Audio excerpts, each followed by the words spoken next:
Hey guys, happy Monday. Uh, Today we're going to be starting learning target 5.2, which is World War One. All right, so the learning target is I can explain the causes, events, and aftermath of World War One, also known as the Great War.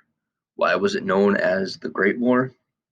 Simply just because it was so big and people had never seen a war of this magnitude before. What comes to your mind when you hear World War One? This map, very similar to what we might see today. Also, some pretty big differences. What the heck's what's Austria-Hungary? What's the Ottoman Empire? Where's Finland? Where's Poland? But then again, you have countries that are still the same today. All right, there are rising tensions in Europe, and there's four main causes of World War One. I like to call them main to help you guys remember it, just like how you would spell main idea, MAIN. That's how we're going to keep the four causes of World War One kind of wrapped up into one acronym. So the long-term causes are the powder keg, because when powder keg explodes, it's a big deal, big whoop. We're going to get there. So the first long-term cause is militarism. All right, and so these rising tensions are happening right around the time of the Industrial Revolution, and new weapons are able to be made and made in large quantities. All right, people are also going to start glorifying the military. All right, new weapons like poison gas, new weapons like machine guns are going to be seen in World War One that had never been seen before. People are going to start, you know, dressing up in their military uniforms and wearing all their um, ribbons and everything like that. I just recently saw the movie 1917. Great movie. I would recommend it. And there's a scene in the movie where um, one of the main characters says that he traded away his military award that he got.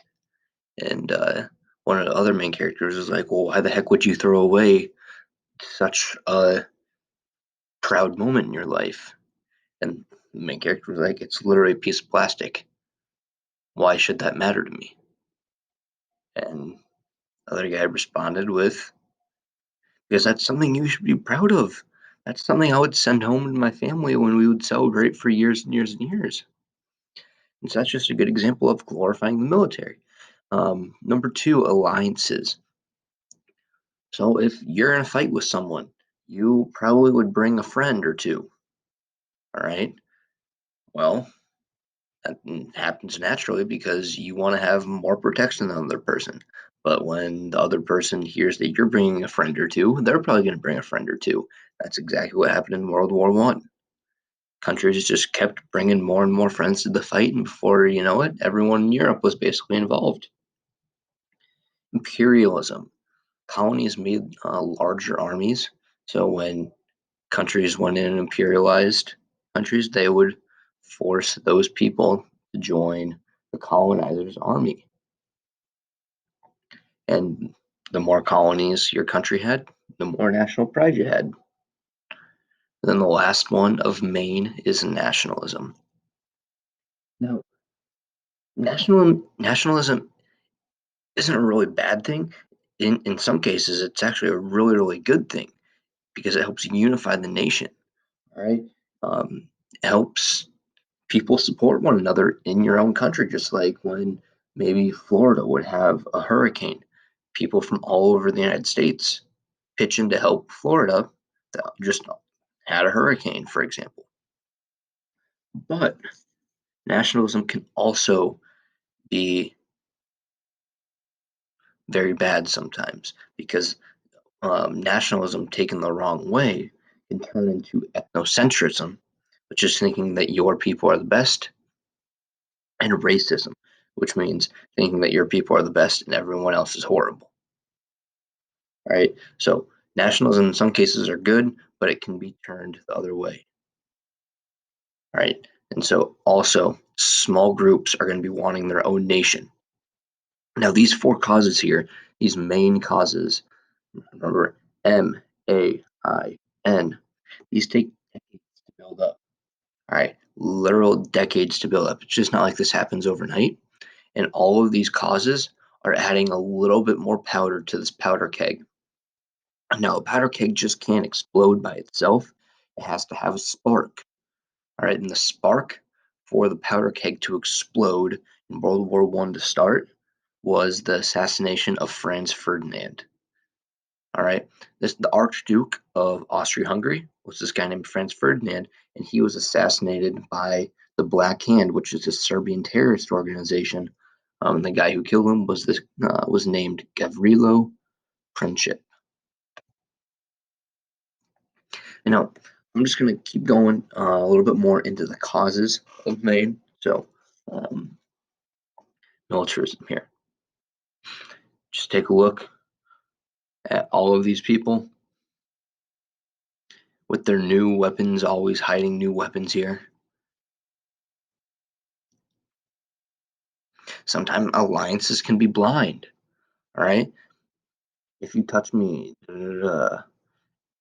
everyone willing to fight for their people. I talked about how it could get everyone just keeps bringing a friend. Here we go. Bringing a friend, bringing a friend, bringing a friend, bringing a friend, bringing a friend, bringing a friend. Yeah. I already went over imperialism there. Now, nationalism here. All right. Sometimes nationalism can be blind too. All right. Everyone's saying, oh, our country is the best. Follow me. And then they're just going along with it. Now, this picture here to the left, I said smaller countries want their own countries, right? This is the Austrian-Hungary Empire, and they're very, very diverse, unlike France and Germany. All right, because if we go back and look here, France and Germany, they're basically all made up of French people and all made up of Germans here. But Austria-Hungary is very, very different, right? You got Germans, you got Hungarians, you got Czechs, you got Slovaks, you got Poles, you got Ukrainians, you got Slovenes, you got Croats, you got Serbs, you got Romanians, you got Italians, all just made up in this one little country. All these different ethnic groups are going to want their own countries. Now, you might be able to look a little bit into the future and see what happens with that, um, but I'm not going to spoil it for you. All right, so let's talk a little bit about the spark, the Balkans. So, Austria-Hungary, oh, sorry, Austro-Hungarian Empire essentially just waltzed in and took over Bosnia and Herzegovina. All right.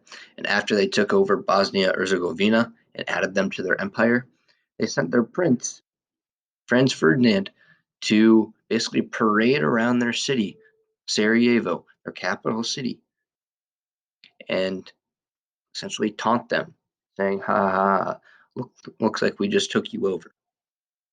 All right, all the red slashes on this map, those are all what we call Slavic groups. Now, a Slavic group are very, very similar to Russians, except they just don't live in Russia. All right, and so because of that, Russians see these Slavic groups as essentially their little brother. All right, and so when Bosnia and Herzegovina got taken over, this made Serbia mad and Bosnia mad.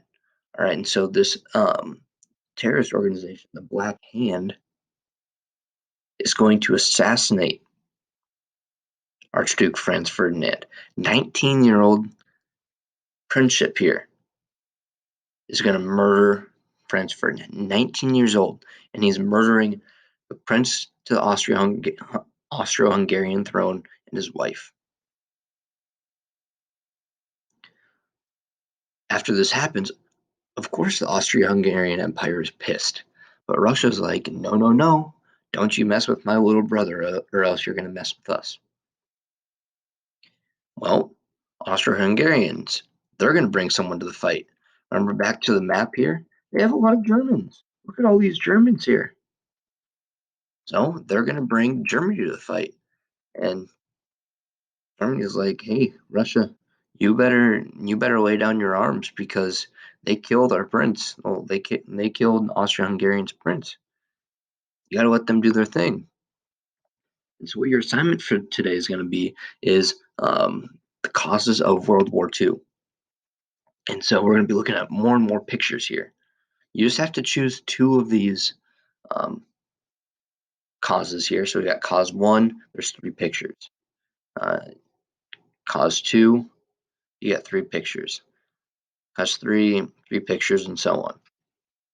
All you're going to be doing is looking at the pictures and quotes um, for the two causes that you chose to look at, and you need to explain what each of those means. So, cause one is going to be militarism, cause two is alliances, and so on. You're just choosing two of these. And then once you're done with that, you need to explain which cause is the most significant in your opinion, just four sentences long. Once you're done with that, you just need to read the couple paragraphs about the event that sparked the war, so the assassination of Archduke Franz Ferdinand. And now, a lot of people were blaming one another for the start of World War One. And honestly, you can make an argument for Serbia starting the war. You can make an argument for Austria-Hungary starting the war. You can make an argument for Russia starting the war. You can make an argument for Germany starting the war. All right, and that's exactly what you're going to be doing. You're going to be coming up with four one-sentence statements blaming that country for starting the war. All right. Again, ask me if you have any questions. I might not have done a good job explaining it. I don't know.